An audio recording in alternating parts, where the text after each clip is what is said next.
ഏറ്റു നിൻ ദുരിതങ്ങൾ എന്നേറ്റു പറയുന്ന ഏകദൈവം എന്നും പരമേശ്വരൻ.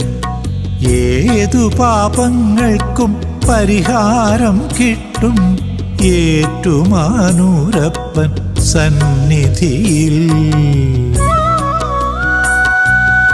ഏറ്റു നിൻ ദുരിതങ്ങൾ എന്നേറ്റു പറയുന്ന ഏകദൈവം എന്നും പരമേശ്വരൻ.